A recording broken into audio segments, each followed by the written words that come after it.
تو اسی وجہ سے آپ علیہ السلام نے فرمایا کہ ما اوتیکم ولا امنعکم انا قاسم اضع حیث امرت، کہ میں نہ تمہیں دے سکتا ہوں نہ تمہیں محروم کر سکتا ہوں، میں تو صرف کیا میں قاسم یعنی تقسیم کرنے والا ہوں، اور میں وہیں رکھتا ہوں، وہیں تقسیم کرتا ہوں جہاں کا مجھے حکم دیا جاتا ہے، جہاں کا مجھے حکم دیا جاتا ہے، جہاں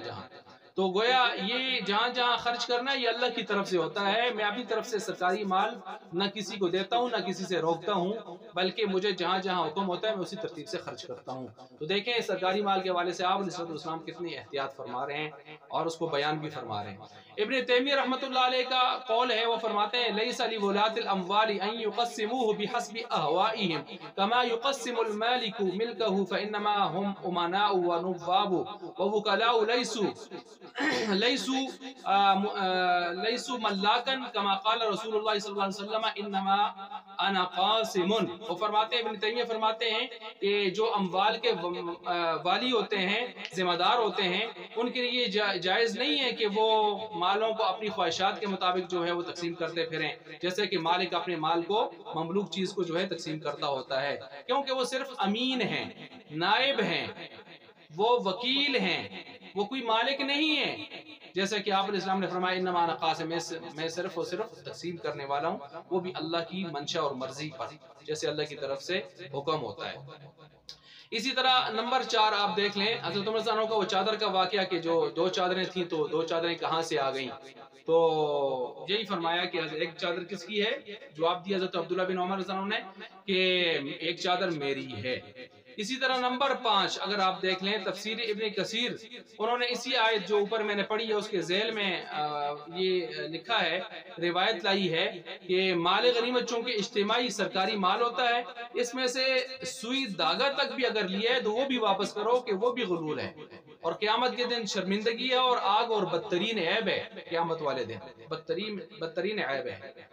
اور آگ ہے، شرمندگی ہے. اور اسی طرح تفسیر قرطبی کو اگر آپ نمبر 6 اگر تفسیر قرطبی کو دیکھ لیں تو اس میں بھی اس آیت کے تحت یہ ہے کہ روز قیامت جو غلول اس قسم کی چیزیں یعنی سرکاری مال سے لی ہوں گی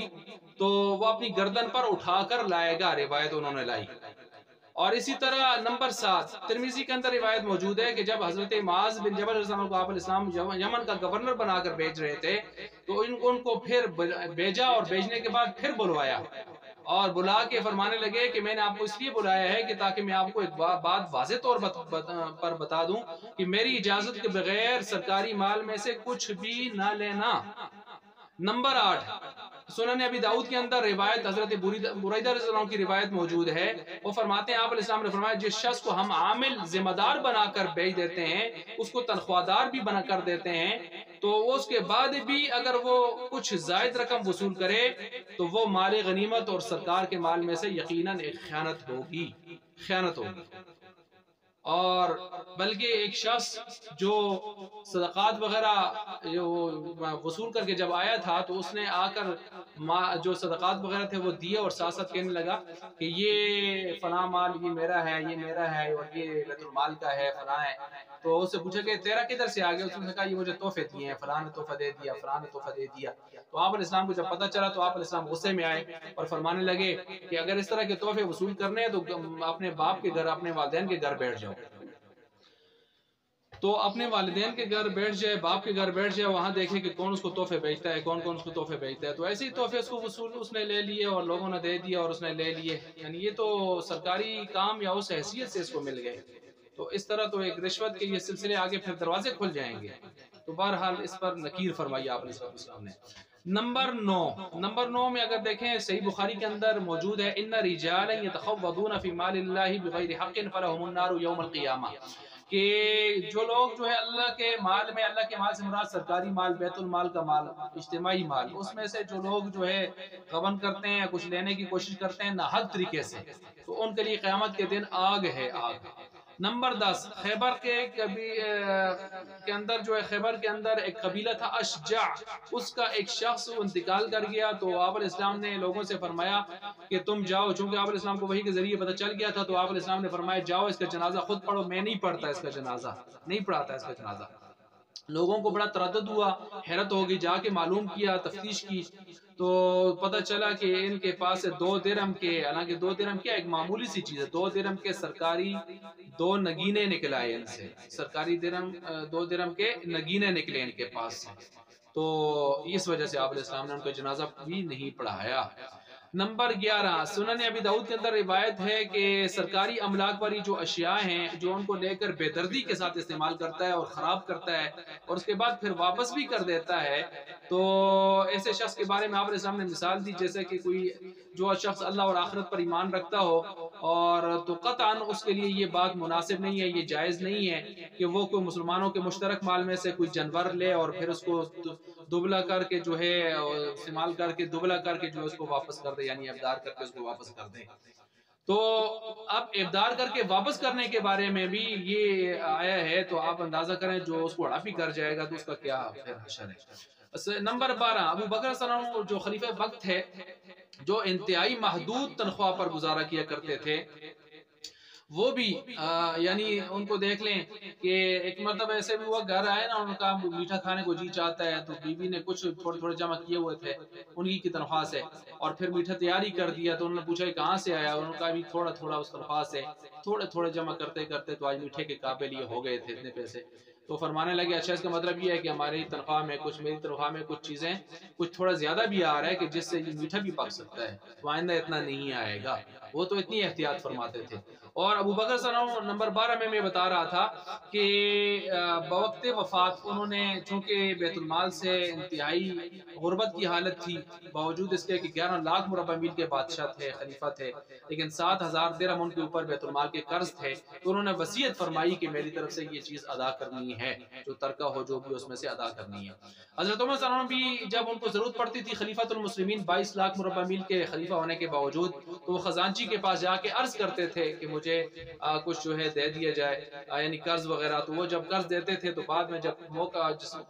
جتنا نیٹا ہوتا تھا اس نیٹے پر اگر وہ ادا نہ ہو سکتے تھے تو وہ خزانچی آ کے کہہ لیتا تھا، پوچھ لیتا تھا کہ حضرت آپ نے وہ ادا کرنا ہے، خزانچی بھی سمجھتا تھا اس بات کو، تو اگر نہ ہوتے تو عذر کر لیتے، اور جب ہوتے تو وہ خود ہی ان کو گنجائش ہونے پر ادا کر دیتے۔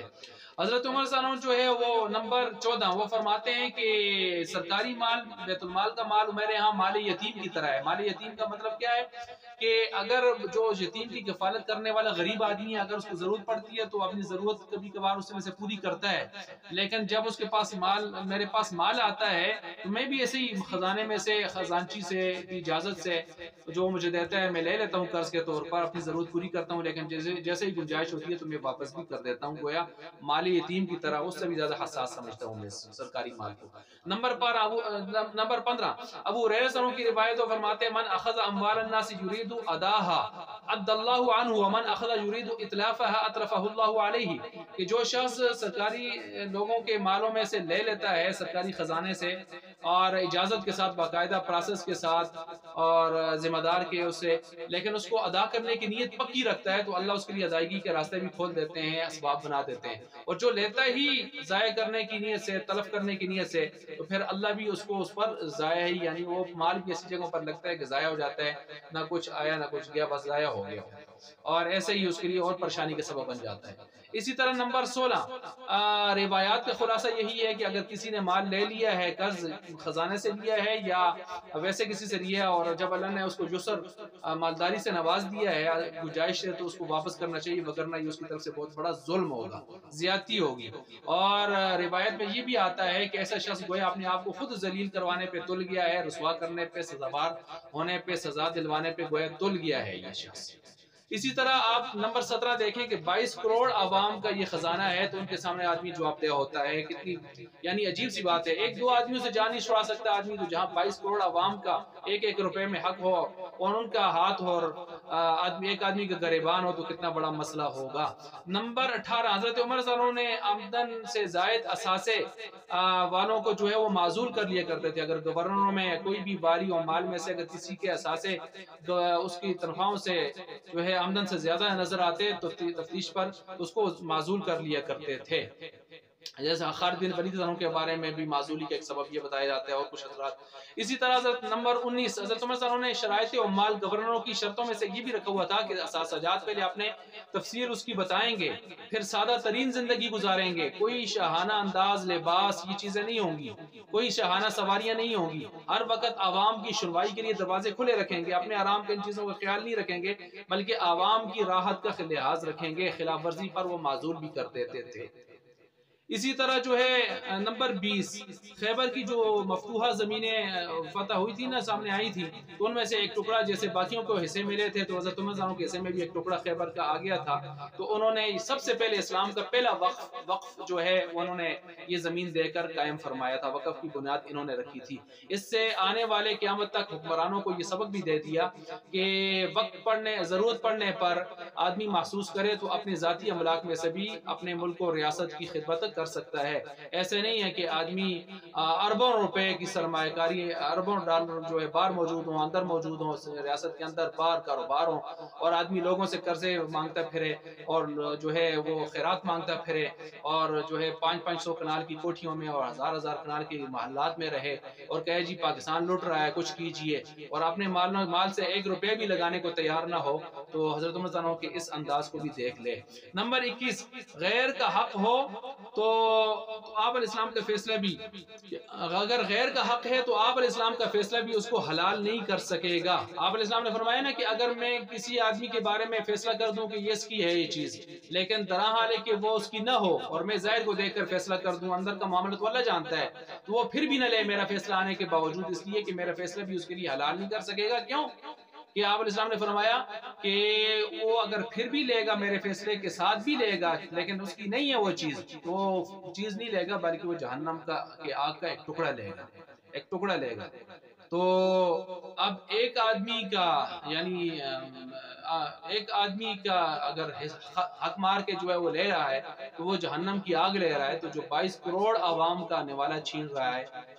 اور ان کے ساتھ زیادتی کر رہا ہے تو اس کا پھر آخرت میں کیا بنے گا. تو یہ میں نے قرآن و احادیث سے، آثار سے، اقوال سے مختلف شواہد آپ کے سامنے رکھے، بے شمار ہیں، میں نے کچھ رکھے کہ آدمی سمجھ جائے کہ سرکار کا مال، سرکاری مال، اجتماعی مال، وہ سارے ملک کا، ریاست کا، رعایا کا، سب کا اجتماعی مال ہوتا ہے. لہٰذا اس کے بارے میں بہت زیادہ احتیاط کے ساتھ انسان کو چلنا چاہیے. ایسا نہ ہو کہ کل کروڑوں لوگوں کے ہاتھ ہوں اور آدمی کا تن تنہا گریبان ہو، کس سے جان چھڑائے گا. اللہ تبارک و تعالی ہمیں اپنی دنیا سے زیادہ اپنی قبر اور آخرت کی فکر نصیب فرمائے.